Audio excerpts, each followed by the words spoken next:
गठबंधन करेगी और जनता जो है वो एक तरफा वोट करके जो भी भारतीय जनता पार्टी के विरोध का जो वोट है वो फिर कांग्रेस की तरफ दिल्ली में भी जाएगा। जी दिनेश जी।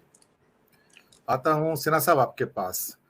आम आदमी पार्टी ने और AIMIM ने तो कांग्रेस को कर्नाटक में पंक्चर करने की बहुत कोशिश की। ये अलग बात है कि दोनों की जो वोट परसेंटेज थी वो 0.1% से भी कम थी और दोनों कुछ नहीं साबित कर पाए। मैं हमेशा से कहता आ रहा हूं कि जो मैंने स्टडी की है कि इस बार हो सकता है कि असदुद्दीन ओवैसी हैदराबाद की कॉन्स्टिट्यूएंसी से चुनाव हार जाए। मैं आपको बताऊं, हालात ऐसे पैदा हो रहे हैं। अनिल सिन्हा जी, भारतीय जनता पार्टी तो व्यंग कर रही है दूल्हा कौन है, और ओपनली, और अब तो बड़े बड़े नेता ये बात कह रहे हैं कि दूल्हा कौन है। उनको लगता है कि इस बारात के ऊपर बड़ा शक पैदा हो गया। तो सिन्हा साहब, आप इस पूरे परिदृश्य को किस रूप में देखते हैं? दूल्हा कौन है तो ये तो अपने खुद अमित शाह तय कर चुके हैं। वो उन्होंने महाराष्ट्र में तो कांग्रेस नंबर 1 पार्टी नहीं है आघाड़ी में, लेकिन उन्होंने नांदेड़ की सभा में लोगों से हाथ उठवाया और कहा कि तुम राहुल गांधी को प्राइम मिनिस्टर बनाना चाहते हो या मोदी जी को। हाथ उठा करके लोगों से पूछा तो उन्होंने दूल्हा तो खुद ही तय कर दिया है इसके लिए अलग से। अब मतलब अब क्या है, अब कोहेरेंस नहीं रहता है। जब क्या आपके पास कुछ होता नहीं है या आपका मतलब विक्षिप्त शब्द थोड़ा सा ये है, कड़वा है, लेकिन विक्षिप्तता की स्थिति होती है तो ऐसा ही होता है। आप कुछ से कुछ बोलने लगते हैं।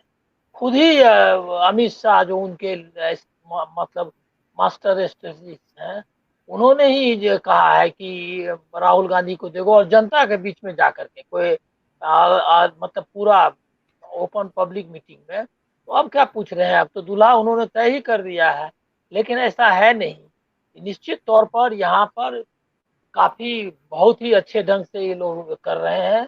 कांग्रेस कोई किसी को थोप नहीं रही है लीडर के रूप में, और मेरा तो अपना अंदाजा है कि राहुल गांधी प्रधानमंत्री पद के लिए उम्मीदवारी करेंगे भी नहीं इस बार। अगले टाइम भले जो हो, लेकिन कांग्रेस इसके पहले ना देगी और कि हमारा प्रधानमंत्री हो, और राहुल गांधी को तो कतई नहीं उम्मीदवार बनाएगी। उनके उम्मीदवार अगर हैं, उनके मन में होगा भी, तो मेरा निश्चित मानना है कि मल्लिकार्जुन खड़गे ही उनके उम्मीदवार हैं और जिनको कि वो मौका देंगे राहुल गांधी। तो ये तो कोई मतलब नहीं है और इसीलिए वो पूछ रहे हैं, क्योंकि वो चाहते हैं क्या कि सोशल इक्वेशन पहले से तय हो जाए ताकि उसके हिसाब से अपना कोई करें इंतजाम। लेकिन वो पॉसिबल नहीं है क्योंकि वहां तो पहले से दूल्हा तय है। बारात में किसको ले जाना है उनको तय करना है। बारात में भी अब सोलो बारात है, सिर्फ परिवार के लोग ही हैं, संघ परिवार के लोग, और कोई परिवार से बाहर के मित्र वगैरह कुछ नहीं है। एनडीए तो करीब करीब साफ हो चुकी है, तो कोई दूसरा तो है नहीं। उनकी बारात का प्रॉब्लम हमको लग रहा है कि मोदी जी की बारात का प्रॉब्लम है। दूसरा मैं एक और चीज देखता हूँ कि संघ परिवार, मोदी जी और सबने अपनी लाइन तय कर दी है। ये सबसे कॉमनल ये का इलेक्शन होगा, सबसे अधिक, मतलब इतना वायलेंट इलेक्शन अभी तक हुआ नहीं था, ऐसा मेरा मानना है। ये मुसलमानों को पूरी तरह टारगेट करेंगे और आप उसके वो जो अमेरिका में उनका विजिट है उसको भी ठीक ठीक ढंग से डिकोड करने की जरूरत है। वो जो एक लाइन है, 2 जगह उन्होंने कहा है कि 1000 years ऑफ जो है स्लेवरी का जिक्र है उसमें कई वो, और उसमें एक और है कि वेद के बारे में। तो वो अब वो वैदिक सनातन जो धर्म है उसके आधार पर एकदम कट्टर हिंदुत्व की पोजीशन लेने वाले हैं। वो आप देख रहे हैं कि मणिपुर में उसका क्या रवैया हुआ और मतलब क्या नतीजा हुआ, और वही वो उस पर फाइट करने वाले हैं पूरे देश भर में। इसलिए आप एक कट्टर हिंदुत्व का जो हमला है भारतीय लोकतंत्र पर उसको देखेंगे। उसके बरक्स जो है विपक्ष इकट्ठा हो गया है आइडियोलॉजिकली। वो सबके छोटे छोटे स्टेटमेंट्स मैंने देखे, जो लोग आए सब यही कह रहे हैं कि लोकतंत्र को बचाना है और सेकुलरिज्म को बचाना है। इसी तर्ज पर सब सारा उमर अब्दुल्ला, पीडी, ये मुफ्ती महबूबा मुफ्ती से लेकर के ममता बनर्जी सब लोग बोल रहे हैं। इसका मतलब है कि इनकी भी लाइन करीब करीब जो आइडियोलॉजिकल फॉल्ट लाइन जिसको आप कहते हैं, आइडियोलॉजिकल जो मतलब घेराबंदी जो कहते हैं, या जिसको लाइन खींचना है, वो खींच चुकी है। इसको इसमें है कि पोजिशनिंग जो स्ट्रक्चरल प्रॉब्लम्स हैं, वो तीन, मैं सहमत हूँ अनिल जी से कि तीन लोग जो है, तीन दिक्कतें रहेंगी। एक तो अखिलेश वाला में उनको लगता है, थोड़ा सा मेरा डाउट है अखिलेश के बारे में कि अखिलेश किस हद तक और कैसे करते हैं। उनके एक तो एफिशिएंसी पर भी अब मुझको डाउट होने लगा है। वही सेम इक्वेशन MY का है बिहार में, सेम ईडी लालू प्रसाद यादव के घर पे भी आक्रमण करती रही है, सेम बीजेपी का के खिलाफ उनको लड़ना है। लेकिन अखिलेश और उनका परिवार इस मामले में नहीं खरा उतर पाया है।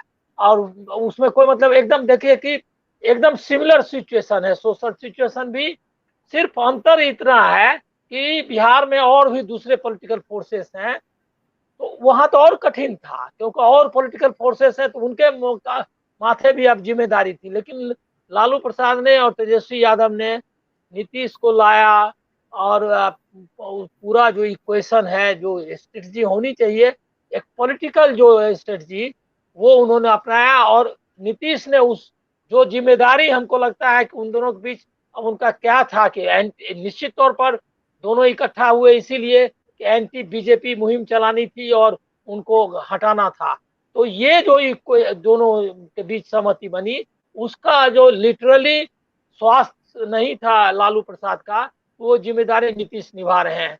और दोनों के जो आइडियोलॉजिकल ये कमिटमेंट के बारे में थोड़ा नीतीश जी का तो भटकाव देखने में आता है, लेकिन जो एफिशिएंसी है उनकी, या जो उनकी क्रेडिबिलिटी है, या उनकी जो समझ है, उसके बारे में कोई डाउट करने की जरूरत नहीं है।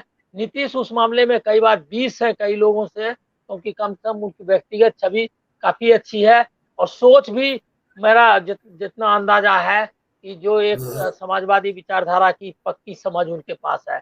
तो जो आइडियोलॉजिकल चैलेंज बीजेपी ने क्रिएट किया था, वो पटना की बैठक के बाद वो कंसोलिडेट हो गया, वो पूरी तरह मुकम्मल हो गया है। अब जो केजरीवाल, ममता बनर्जी टाइप के जो है, अब उनसे निपटना है। दूसरा है क्या कि केसीआर, बीजेडी, इस टाइप के जो दागी, मतलब जिनके बारे में लग रहा है विपक्षी एकता, सबसे पहले केसीआर निकले थे विपक्षी एकता कराने, अब वो कहाँ है आप देख लीजिए। इसी तरह से ओवैसी, इस टाइप का जो एलिमेंट है, वो सब खुद एलिमिनेट हो जाएगा, और केजरीवाल भी उसमें जाएंगे अगली बैठक में। मेरा इसी में मैं लग रहा था कि वो आएंगे या नहीं, अध्यादेश की वजह से और मनीष सिसोदिया जेल में है इसकी वजह से वो यहाँ आ गए हैं। लेकिन हो सकता है कि शिमला बैठक तक वो छट जाए। तो अब काफी क्लियर पिक्चर हो गया है, लड़ाई पक्की हो गई है। अब इंटेलेक्चुअल्स, मीडिया, आप लोग के जैसे यूट्यूबर्स, उसको डिसाइड करना है कि एक साल में जो लोकतंत्र के बचाने की लड़ाई है, उसके बारे में ऐसे तमाशबीन बने रहना है या उसमें पार्टिसिपेट करना है। मैं इस तरह की पत्रकारिता में मेरा कोई यकीन नहीं है। मैंने और कोई नौकरी नहीं की जिंदगी में, सिर्फ पत्रकारिता पूर्णकालिक पत्रकार रहा हूँ, और नौकरी भी मेरे ज्यादा मुझको रहा, मतलब कि बाकी लोग जो है बीच बीच में 8 महीने के लिए, 4 महीने के लिए नौकरी चले गए, लेकिन मैंने जब से नौकरी शुरू की, संयोग ऐसा रहा कि पूरी जिंदगी मुझको कहीं न कहीं कुछ न कुछ छोटी बड़ी नौकरी मिलती गई, और मैंने पत्रकारिता से ही अपना जीवन चलाया। लेकिन मैं कहना चाहूंगा, ये जरूरी है कहना, कि पूर्णकालिक पत्रकार और पत्रकारिता को जीवन आजीविका बनाने वाले भी लोकतंत्र और समाजवाद का जो संघर्ष है, सेकुलरिज्म का जो संघर्ष है, उसमें पार्टिसिपेट कर सकते हैं, और ईमानदारी से निष्पक्ष होकर के कर सकते हैं। ऐसा करना चाहिए, और ये समय अब आ गया है। जी, दूसरे चक्र में आता हूं। उत्तर बहुत छोटे रखेंगे, सिर्फ 2 से 3 मिनट के।